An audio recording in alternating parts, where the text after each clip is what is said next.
Hello everyone. My name is Tarik. Look, let me start by saying, my friend, because even as I tell this story, I laugh at myself. You know how people say, who buys a house by going into debt these days? Are you out of your mind? Well, I'm the living example of that saying. You shouldn't. Yes. But sometimes people do things stubbornly. And my stubbornness took over. For years I moved from rental to rental. On top of that, I dealt with landlords' whims and moods. Then one day I said, enough, I need my own place. And just like that, everything started. I barely managed to scrape together the money. I wrestled with banks. Couldn't find a cosigner. I pulled it together by selling some gold, selling a few parcels of land my father left me. So really, it wasn't so much owning this house as owning the debt. But what can you do? Sometimes people want to own something, even if it's through debt. Especially these days, buying a house is almost like a miracle. A few friends said, forget it. Renting is better. Maybe they were right, but when you have that drive inside you, you want to do it. When I saw the house, honestly, I thought to myself, well, it'll do. It wasn't anything to make you go, wow. It was in one of Portland's old neighborhoods, a detached house but one of two houses practically attached. There was maybe half a meter of space between them. That's it. So narrow that if a child got between those two walls, they'd get stuck. But you asking me? Back then I even thought, at least that space will let some air in. Look, I'm laughing now, but back then I seriously thought I was lucky. The outside of the house was unpainted. There were patches where the plaster had fallen off the walls, broken tiles on the roof. As for the yard, well, calling it a yard would need 1,000 witnesses. Grass up to your knees, a rusty pot here and there, a couple of broken chairs. But you know, sometimes your eyes only see your dream. I thought to myself, we'll paint it, fix it up. One of the neighbors looked out the window at that moment. Welcome, new neighbor, she said. She was an elderly woman. I smiled. I thought to myself, I guess I'll get used to this place. Before moving in, I wanted to tour the house thoroughly. When I entered the bathroom, the old tiles hurt my eyes. Each one a different color, as if it wasn't a professional who did it, but whoever got their hands on it. But the toilet, the sink, everything was cramped. How should I put it, airless, suffocating. This place needs a window, I muttered that day. But I hadn't even realized it yet, that sentence was the beginning of everything. My next few days were spent in moving chaos. I barely managed to bring my stuff. Boxes, bags, missing items. But somehow I felt at peace inside.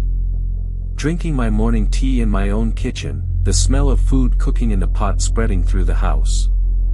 These are small things but they give you that sense of ownership. And then there was sitting in that yard in the evening, getting some air. But every time I saw that bathroom, my chest tightened. It was so gloomy, as if no air ever got in. Every time I went into the bathroom, even looking in the mirror made me feel suffocated. The light was yellow, the ceiling low, windowless. I need to do something about this, I thought. But you know, people always put things off. That's what I did too. One night it got hot. I wanted to take a shower. When I was stuck in the steam, I could barely breathe. I touched the mirror.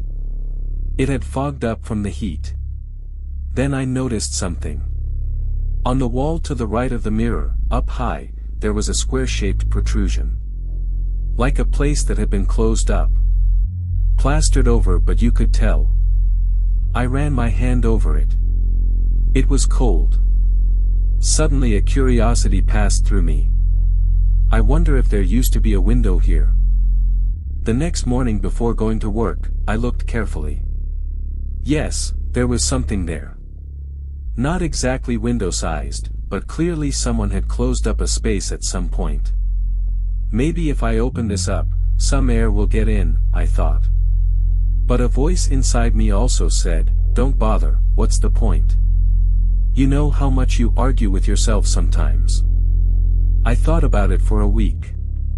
When I'd go to work during the day and come home at night, I couldn't pass by that wall without looking at it. Everything in the house seemed focused on that spot now. Whenever I'd take a shower, my eyes would drift there.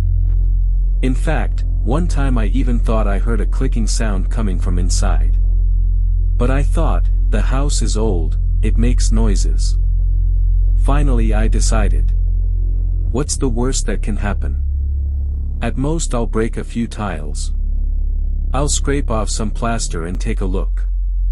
If it's something window-like, I'll call a contractor. That weekend I got up early. I grabbed a spatula, hammer, whatever I could find. At that moment it was as if the house fell silent. I don't know, maybe I was just being paranoid. I spread a cloth in front of the wall. I prepared the tools. Then I slowly struck the wall. The tile immediately shattered with a crack and fell to the floor. I scraped away several layers of the plaster underneath. An old, faded frame trace emerged. So this really was a window, I muttered. But the strange thing was, there was a frame on the inside, not on the side facing outside. In other words, not on the outer wall, but as if it had been built between two layers of wall. Thinking about it that way, 1,000 things came to mind. Maybe it was built for a different purpose back in the day. Who knows, I thought. Sometimes you can feel like a stranger even in your own home. As I continued scraping, the dust increased. My nose itched. I sneezed. An edge gleamed through the dust. I bent down to look. Yes, this was a window, but not some old window with broken glass and crumbling frame. It was quite solid but seemed to have been closed up years ago. What are you doing here? I asked myself. In a house, a window exists and faces outside. But this one didn't face outside. It looked into the half-meter of darkness between the two houses. At that moment I didn't know what to do. Should I close it up or open it, I wondered. Then I thought of that airless bathroom. I'll open it, I decided. Air will get in, and light too. I worked on it all day. I removed the old frame. I took measurements to install a new one. It turned into a real carpentry job. Finally I bought a measured PVC window. White, simple, double opening. I was drenched in sweat installing it, but I was proud. Because it was my own handiwork. When I installed that window, light came in for the first time. The bathroom became breathable. I felt relieved. There, now it's done, I thought. That night I looked out the window. There was only darkness in between. That narrow gap between the two houses, wall to wall. Still, I felt a sense of peace. After all, now the house was breathing. Like me. But you see, my friend, sometimes when you breathe, it means something else, or someone else, is waking up. Actually, that night I was at peace. I had installed the new window, enjoying the fact that some air was getting into the bathroom. For the first time in a long while, I had handled something from start to finish with my own hands. I thought to myself, didn't become a master but became handy. I was so proud that I drank tea just staring at that window. Then night fell. The part facing my bathroom was completely dark. That half-meter gap was so narrow that neither light nor air circulated properly. I looked outside the window. Pitch black. In fact, for the first time I saw such black darkness. Around 3 a.m. I woke up quietly. Not a big noise, more like a clicking sound. At first I didn't care. I thought, the wind must have hit it. Because I thought that window hadn't closed all the way. But there was no wind. The air was hot, the outside bone dry. Then came the second clicking sound. This time I got out of bed. As I walked toward the bathroom, a strange feeling formed inside me. You know, sometimes you get that feeling that something's about to happen. Like that. I slowly opened the door. I looked into the bathroom. Everything was in its place, but the window was open. Yet I had closed that window before going to bed. I was really sure I had closed it myself. For a moment I thought, maybe it didn't settle, the hinge came loose. But that darkness behind the window was still there. This time it seemed denser. Like a window opening from the bathroom into darkness, which it was, really. But still, I was quite startled. At that moment, an unease passed through me. I put my hand on the glass. I wanted to close it gently. It was cold. Even though the outside was warm, the inside of the glass was ice cold. When I pulled my finger away, it left a mark. I noticed the glass had fogged up. I closed the glass. I turned the lock. I turned around. Just as I was about to leave, I heard a sound. Like a cat being strangled, but longer, more drawn out. I stopped. I held my breath. The sound came again. I listened for a few seconds. Then it stopped. The house fell silent again. My heart was beating like crazy. Trying to calm myself down, I muttered, maybe an animal got stuck in there. But what would fit in that half-meter gap? If a cat fit in there, it wouldn't make that sound. A dog has no business here. At most it's a rat, I thought. But no rat I knew could make that sound. That night I didn't close my eyes until morning. Fearing, if I sleep, I'll hear the sounds, I left the light on. In the morning I immediately went outside. I went around to the back. I bent down to that narrow gap between the two houses. It really was a place that made you feel uneasy inside. Neither sun nor wind got in. Plus it smelled quite foul. Years of accumulated dust, trash. Plastic bottles, old bags, and a piece of moldy carpet that who knows who threw there. I held up my flashlight. When I shone the light inside, I saw movement on the ground. It was something small. I couldn't tell if it was a mouse or an insect, but at that moment my hair stood on end. I held the light a bit further. There was nothing. As if what I'd seen had run away. I bent down. I wanted to look more closely. But it was so narrow I couldn't fit my body.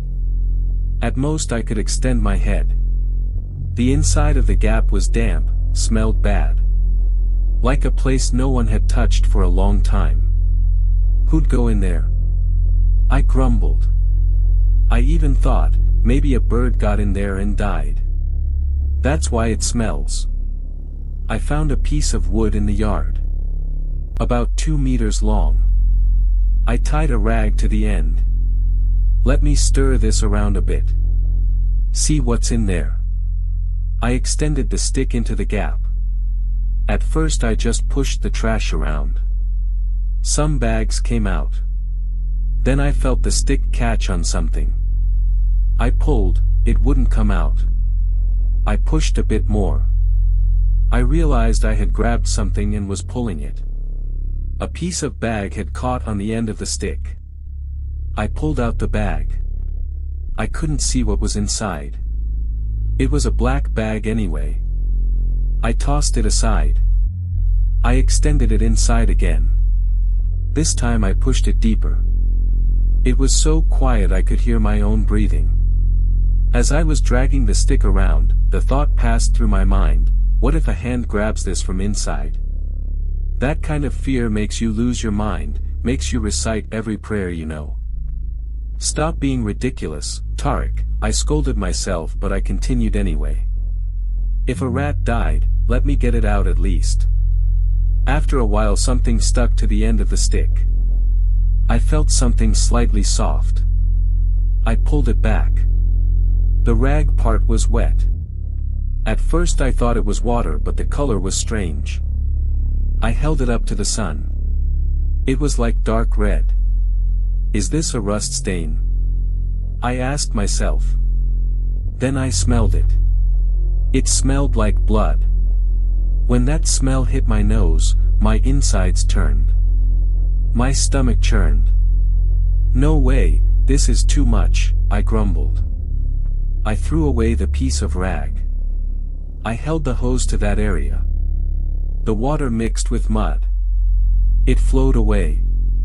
For a moment I thought, should I call the police? But then I laughed at myself. What am I going to say? Blood came out of the back gap. Who would believe that anyway? I thought to myself, clearly an animal died. What else could it be? Time was passing. I needed to go to work. I got dressed, went outside, but my mind was there all day. I couldn't taste what I ate, couldn't focus on work.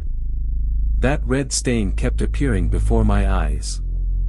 That smell I felt at that moment wouldn't leave my nose. When I came home in the evening, it had gotten dark. I was tired, but there was a strange tension inside me. I opened the door, went inside. The moment I took my first step, that smell hit my nose. But this time it was much more intense. That familiar smell of blood. At that moment I stopped. I didn't close the door. That smell had enveloped the inside of the house. It was as if I had walked into a butcher shop. My heart started beating fast. I headed toward the bathroom. I cracked the door open. The window was open again. Not by itself this time, as if someone had opened it. The hinge had come loose from its place, the glass had stayed half open. A cool air was coming from inside. But with that air came a heavy smell too. As it filled my nose, my stomach turned. I looked under the sink.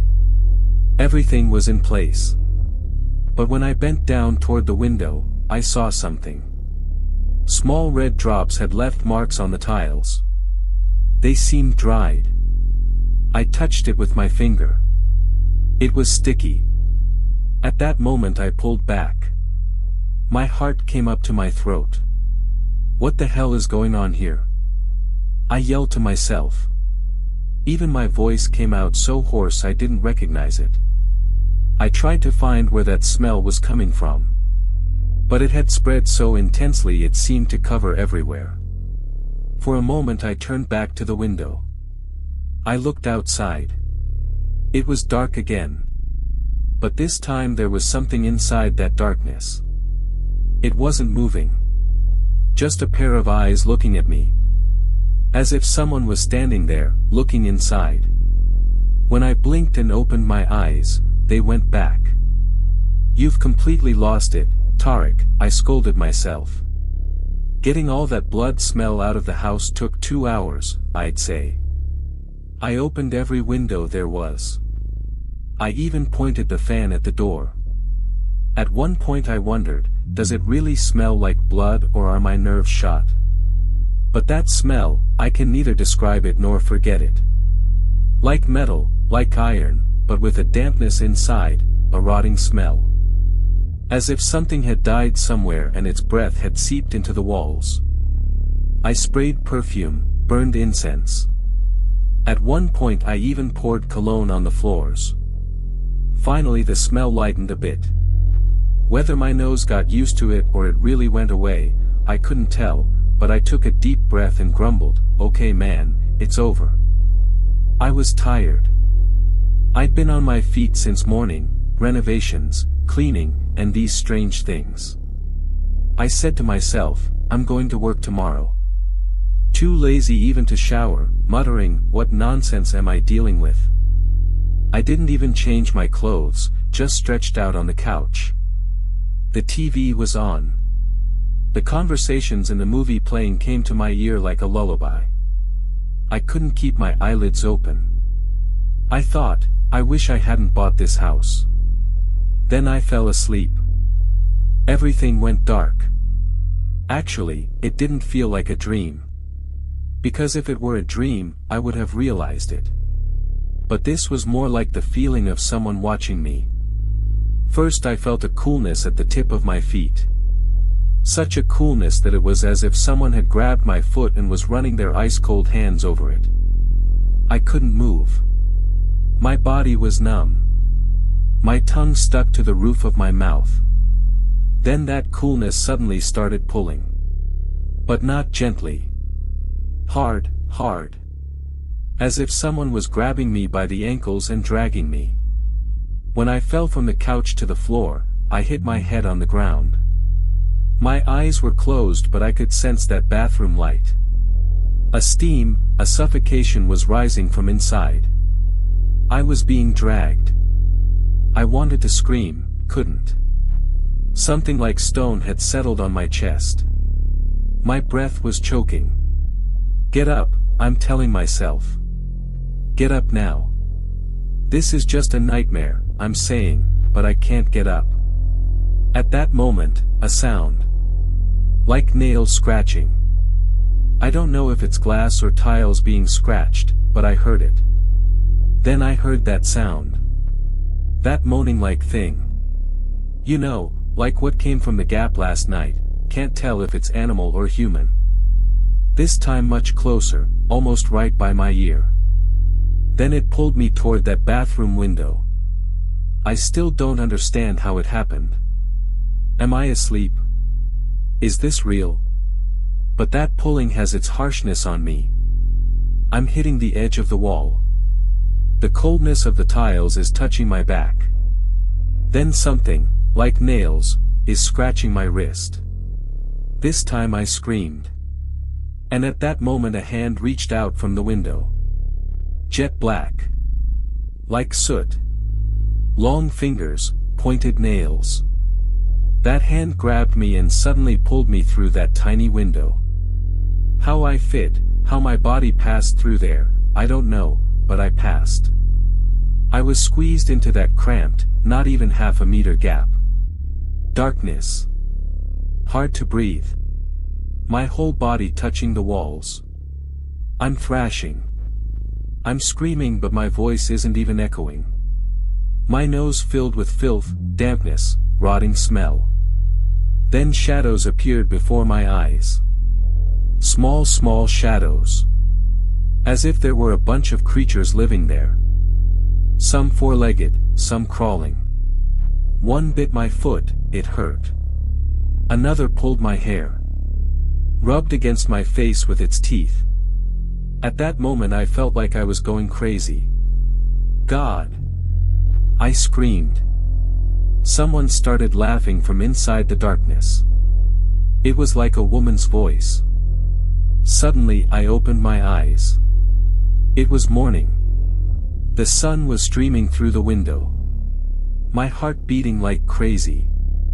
I was drenched in sweat. My ankles were burning. I immediately pulled back the blanket. There really were scratches. Thin, as if scratched with nails. I told myself it was a dream. It was a dream, it was a dream. But no matter how much I tried to convince myself, the marks on my wrist wouldn't go away. Again I was going to be late for work but I couldn't not go to the bathroom either. Let me look in the mirror and pull myself together a bit, I said.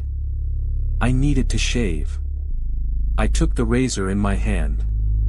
I turned on the faucet. At that moment my eyes drifted to the window. Last night in my dream I'd been pulled from there. That place. I looked for a while. Everything seemed normal. Some moisture had gotten into the frame.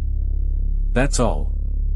Then just as I was applying shaving cream to my face, a feeling came. Someone was watching me. Not like those feelings you know. You feel breath behind your shoulder. Something like that. When I shave, I always used the old-style razor.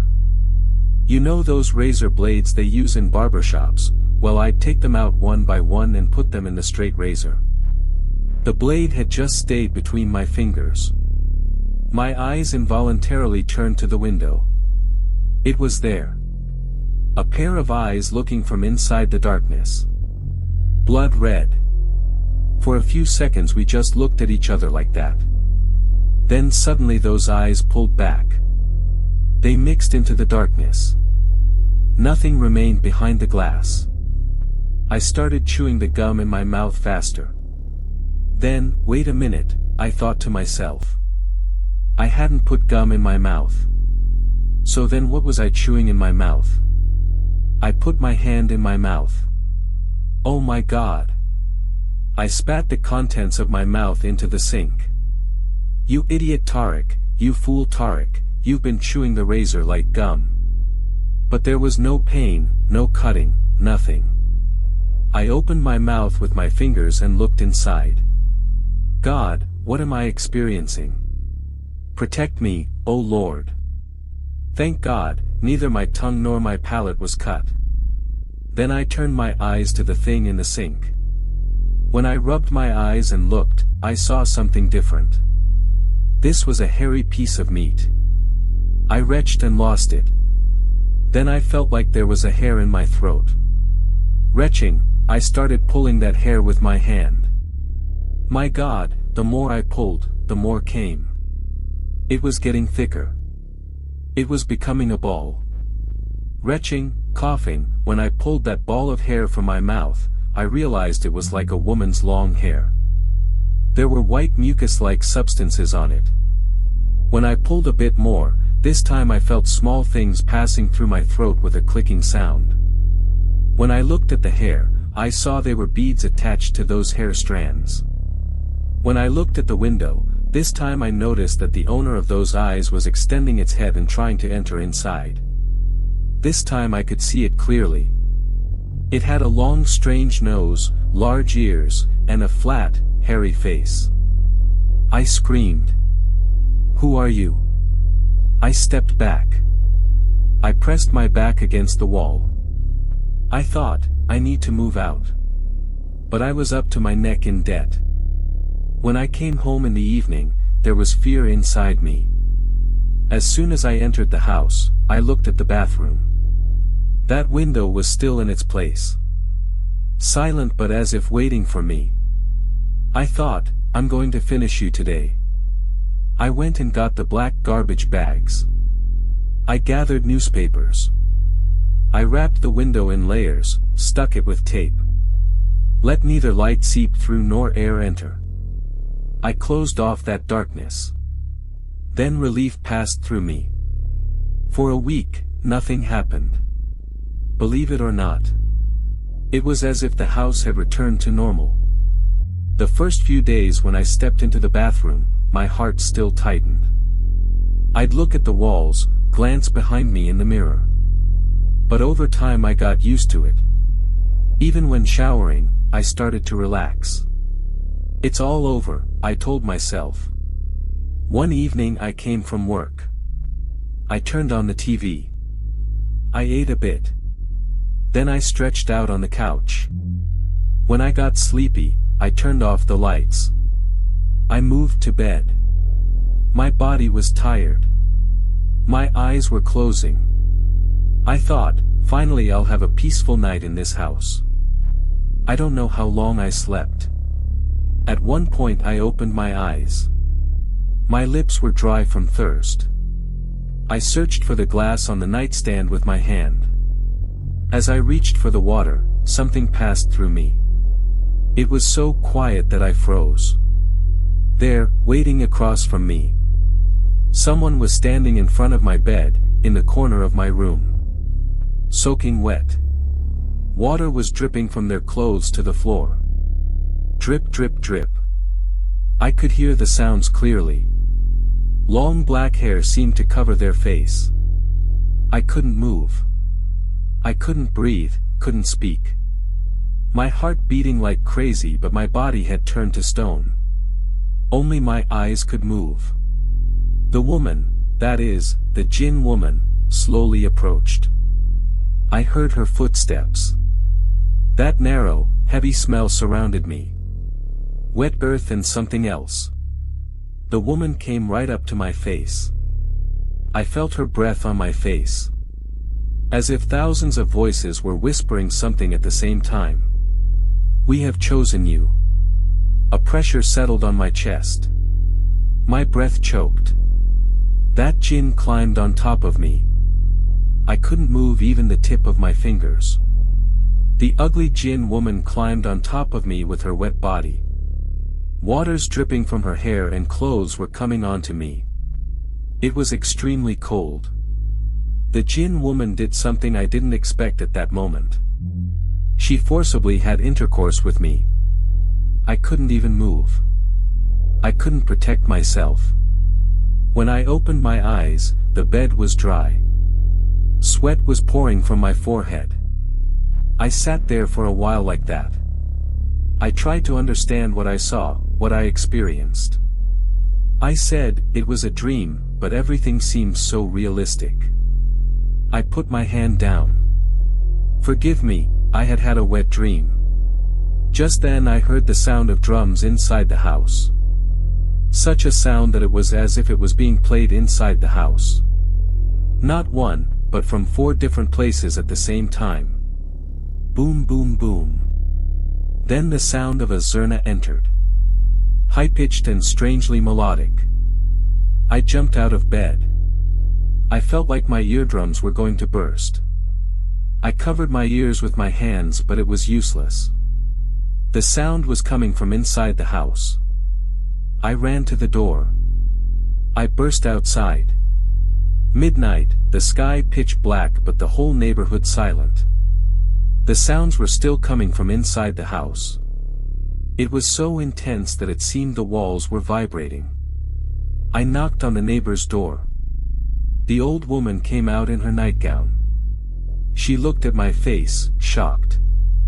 What happened, son? Ma'am, don't you hear it? The house is full of drum and zurna sounds. The place is shaking. The woman listened for a while. Then she shook her head. Son, there's nothing. It's midnight. What drum? Her voice was so calm I was going to go crazy. Ma'am, I swear it's playing inside the house. I yelled, but the woman just said, go drink some water, you're scared. I returned to the house. The sound had suddenly stopped. I opened the house door. The inside was cold. My breath was steaming. I was so scared that I did the first thing that came to mind. I called my closest friend. His voice sounded uneasy on the phone. Within an hour he knocked on my door. He looked at my face. I had turned pale. What the hell happened to you? Never mind, come inside. We sat down. I told him everything. At first he made fun of me. Have you lost your mind? Did you inhale mold spores or something while messing with the window? But when he saw I was serious, he went quiet. Okay, I'm here tonight. Come on, get some sleep. I moved to bed. He was on the couch, I was in bed. I was afraid to close my eyes, but finally exhaustion won. Around 3 a.m. I heard a sound. I opened my eyes. It was there again. My friend was on the couch. I wanted to yell, get up. My voice wouldn't come out. The Jinn woman approached me. She extended one hand to my face. Then suddenly darkness fell. Toward morning my friend found me on my knees at the edge of the bed. I was drenched in sweat. What are you doing like this, man? I could only say, she came. Without even having breakfast, we made a decision. We need to find someone. A scholar, someone who knows, I said. My friend nodded his head. My uncle knows someone. He's both a calm man and knowledgeable. He doesn't harm anyone. Around noon the scholar came. I couldn't guess his age. White hair but a vigorous face. His eyes looked in such a way that it was as if he was reading inside me. As soon as he entered through the door, he stopped. He looked around. He took a breath. Then a deep silence fell. "This house is not silent," he said. I was shocked. "Sir. I'm saying this place is not silent. You just don't hear it." My friend became uneasy. The scholar slowly headed toward the bathroom. I followed him. He stopped in front of the window I had covered with newspaper. He put his hand on the glass.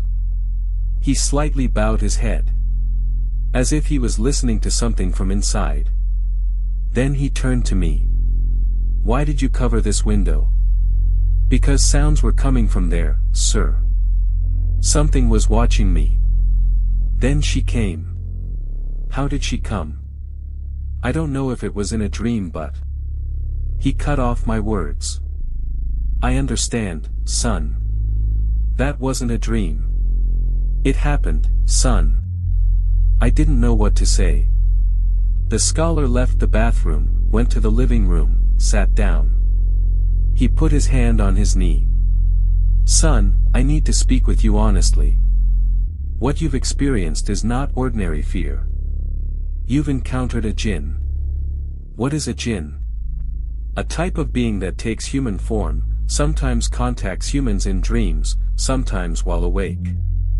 But that's not the only issue. Your situation is different. You've formed a bond with it." I froze for a moment.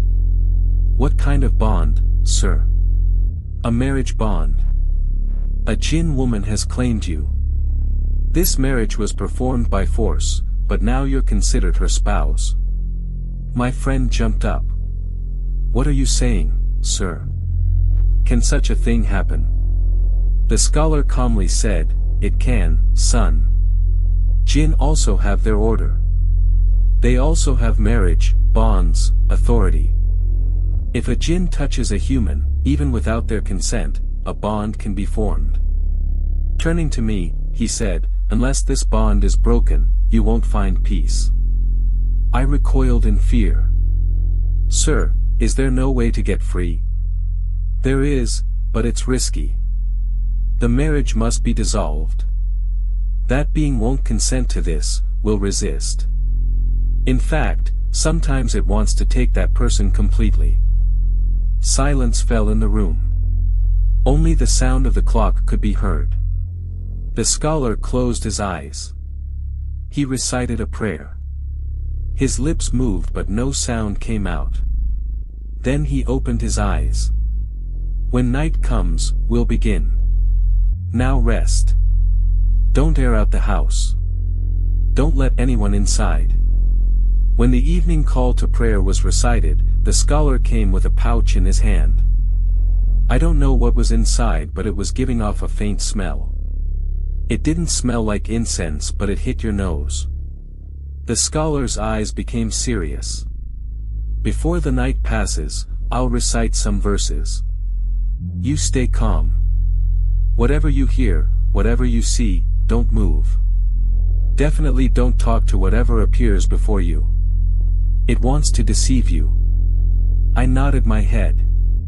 Inside me there was something other than fear. As if I felt someone calling me. The scholar sat across from me. He began to recite prayers.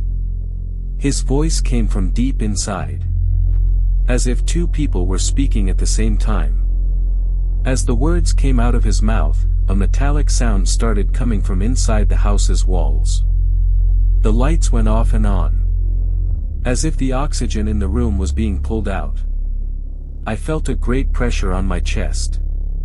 Suddenly that smell came again. Wet earth and a smell I couldn't identify. Then a clicking from the bathroom. Without opening his eyes, the scholar raised his hand. "Don't move, whatever you do." The clicking was increasing. Then you could hear something breathing from between the newspapers. The inside of the wall filled with rustling sounds. A whispering sound spread through the house. It was a thin woman's voice. "Scholar, leave him. He's mine now." The scholar suddenly stood up. His voice rose. He started reciting the prayers louder. At that moment the newspapers tore. The glass shattered. A cold wind blew from inside. The curtains fluttered. The glass on the table fell to the floor. I collapsed to my knees in fear. The scholar was still continuing to recite. Then I closed my eyes. A scream echoed in my brain. It was a woman's voice. So pained, so furious that it was as if someone was both crying and laughing. At that moment the scholar shouted, "The marriage is annulled." A crowd sound. Then silence. I was afraid to even breathe. The scholar collapsed to his knees. Sweat was pouring from his forehead. For a while he bowed his head forward. Then he took a deep breath. He turned to me. "It's over," he said. "That marriage is broken." I didn't know what to say. I only asked, "Are you sure, sir?" "I'm sure. But that Jinn woman's anger will continue for a while. She may try to test you in dreams. Don't be afraid. Just pray." That night I slept peacefully for the first time. No sounds, no shadows. When morning came, that heavy smell in the house was gone. Even the walls seemed bright. I entered the bathroom. The window was still covered with black bags. But I wasn't afraid anymore. I turned on the faucet. I washed my face. I looked in the mirror. For the first time in days, my eyes looked calm. A few days later the scholar came again. In his hand was a thermos, 2 tea glasses. We sat down. We drank tea silently. Then he turned to me. "Now I can tell you." "Tell me what, sir?" "The secret of this house. My servants told me. You need to know this too." "Okay, sir, I'm listening," I said, clasping my hands together. The scholar was quiet for a bit. As if he didn't know where to start. Then he began to tell. Years ago this area was on the edge of a cemetery. Then houses were built here. But those lands weren't just cemetery. This was a Jinn village. A village that humans couldn't see. That's why whoever built a house here couldn't stay long. First an illness, then madness, then death. The house you bought was also sold like that, to escape. Because the family who lived here before you experienced the same things, but no one believed them. I asked with fear, "So sir, am I safe now?" "Right now, yes, son. The marriage is broken, the bond is severed. But this land, this house is still their gathering place. I don't know how long you'll live, but if someone else buys this place one day, the story will start again. This time they'll be afflicted." The scholar stood up. He put his hand on my shoulder. "Son, some houses stay quiet but their walls remember. You touched those walls. It will take time for them to forget you." The scholar had left. That day I cleaned the house from top to bottom for the first time. I wiped every corner, every wall. I removed the black bags. I closed the window again. I looked outside. That cramped gap was still the same. Dirty, damp, dark. But no sound was coming from inside anymore. When evening came, I turned off the lamp.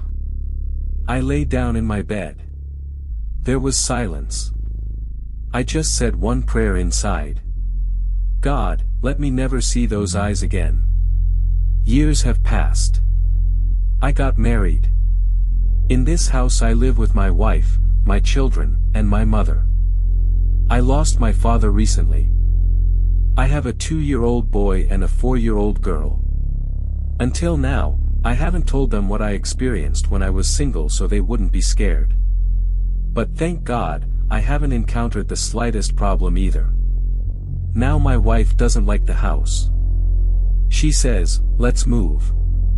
But my heart won't let me sell this place to someone else and have them experience these events. Maybe I'll have my wife listen to these events together with you all. That way she'll learn about the situation of this house too. I thank Brother Ismail for sharing his story with me. I offer my respects to you all for listening. Note, this story is a narration sent by a listener.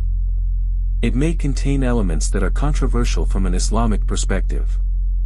It should be evaluated only as a story and should not be made a matter of faith. Allah knows best.